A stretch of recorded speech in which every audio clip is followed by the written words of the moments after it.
Tak til Bent Lægsner. Lizzie Doron, even though this is your first book in Danish, it was actually written a number of years ago, and you have written a number of other books later.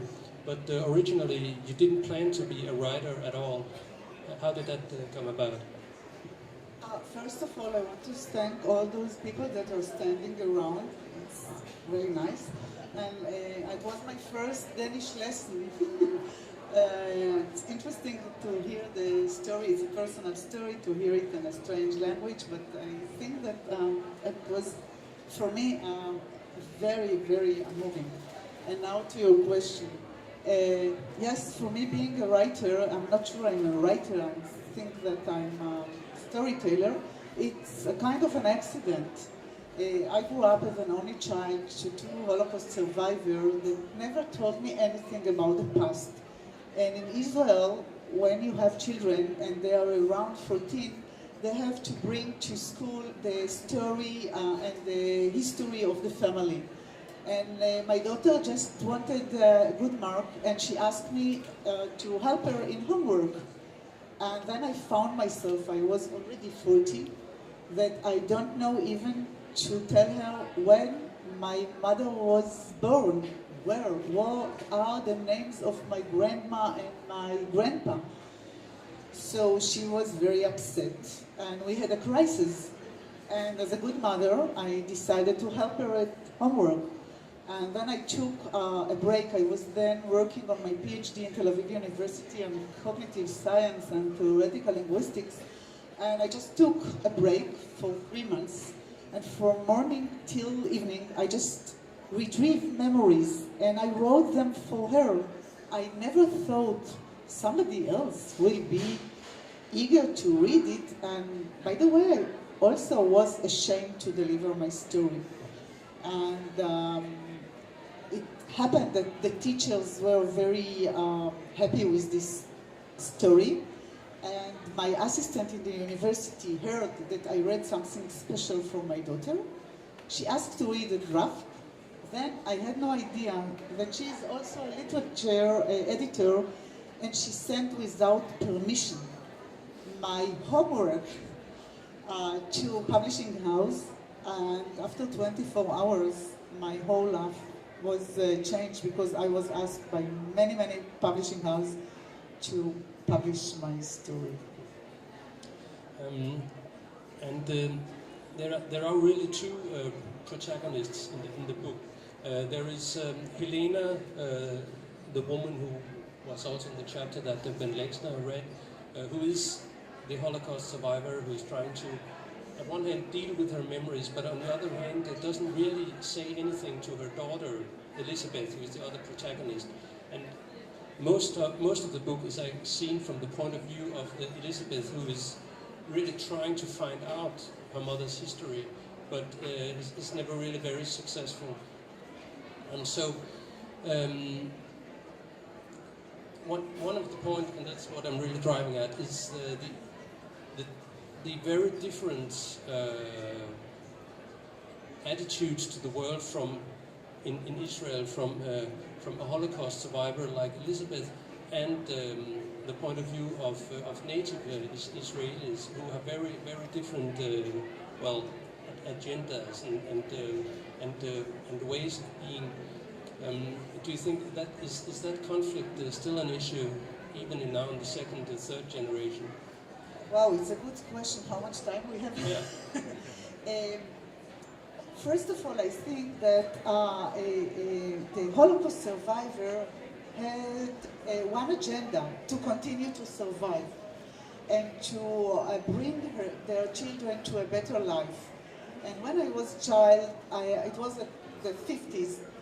Israel was a very young country, and Israel was very attractive for especially children of second generation, because Israel had a dream to be strong, to leave behind the Jewish type, which was weak, which lived in the diaspora, which was not independent, and to create another type, which is an Israeli, a strong one, a brave one, going forward with dream to have an independent country.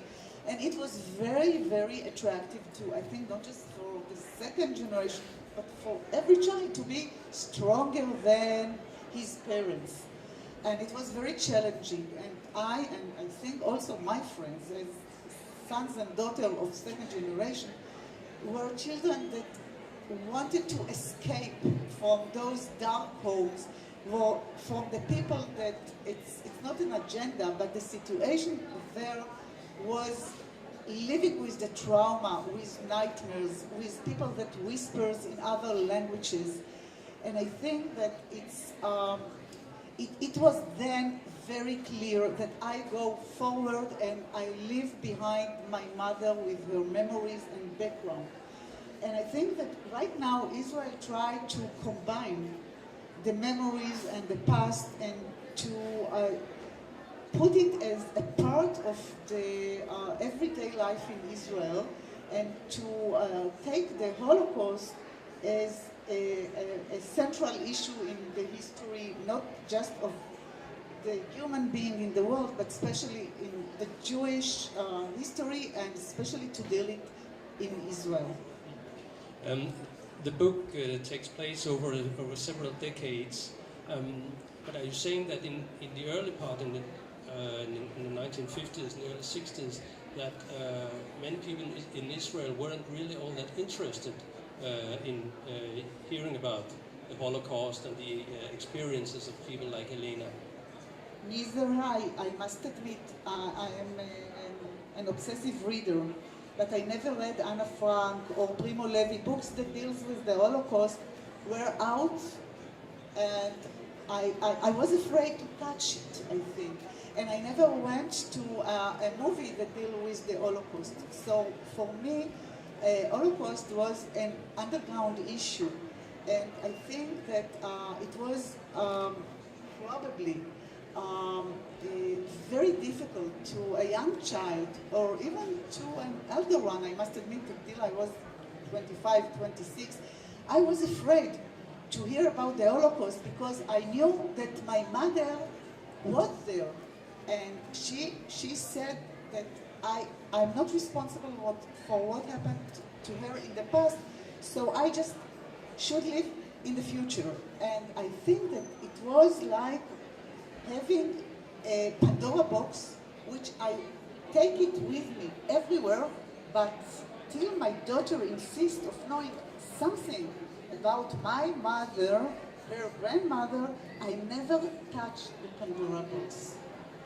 One of the very striking aspects of the book, in my opinion, is that even though, of course, it deals with very serious issues, it's actually also quite funny at times, because it is seen through the eyes of Elizabeth, who in certain chapters is a small child, and she doesn't. Firstly, she doesn't really know why her mother does the often very strange things that she does. But on the other hand, some of these things are actually so strange that they almost tend to be funny.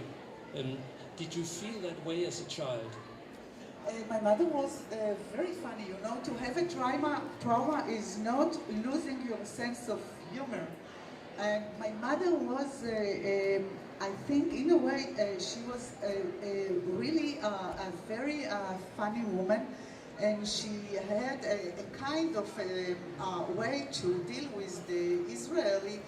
For example, if somebody was searching for a street near our house, he needs the name, and he met my mother, and he asked her, "Excuse me, are you from here?" And my mother looked at him and said, "No, I'm from there." So she has a very specific way of dealing with the trauma, you know, a Polish way, not going straight ahead. For example, one day she bleached my hair. I'm not blonde as the Danish people, forget about it. Now I have in between gray and black hair. But she forced me to be blonde just in case the German will come. So at the moment they will see me, they will hesitate. And when I was, I think, 22, 23, I wanted to defeat her, and I went to the barber salon, and I came back. I was totally dark. I colored my hair to the darkest color the barber had, and I opened the door and she said, "Oh, in this minute you committed suicide. It's very dangerous to be as dark as you." Oh, if we started with the story of Yom Kippur that the rabbi read, my mother had bad connection and relationship, as you can assume, with God. But she missed him. So every Sunday, and today is Sunday, she went to a church in Jaffa, and she sat there. She has a special place, and she sat there and she cursed God in Yiddish language, which is the Jewish traditional language, and the priest thought that she is a great believer, and he respected her so much. And I was there, I was so ashamed, and I asked, "Mommy, are we Jewish?" And she said, "Yes, of course."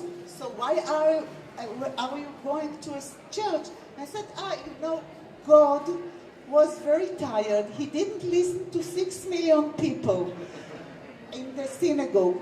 Maybe he has good relation with the Christian believers. So I go there to remind him that he loses 6 million believers. But I do it from the church. I think that from there he can hear me. So it was, in a way, very cynical, but the sense of humor maybe saved me. I just think about that with you. But it was something that helped me to keep any relationship with her. Otherwise, believe me, it was impossible.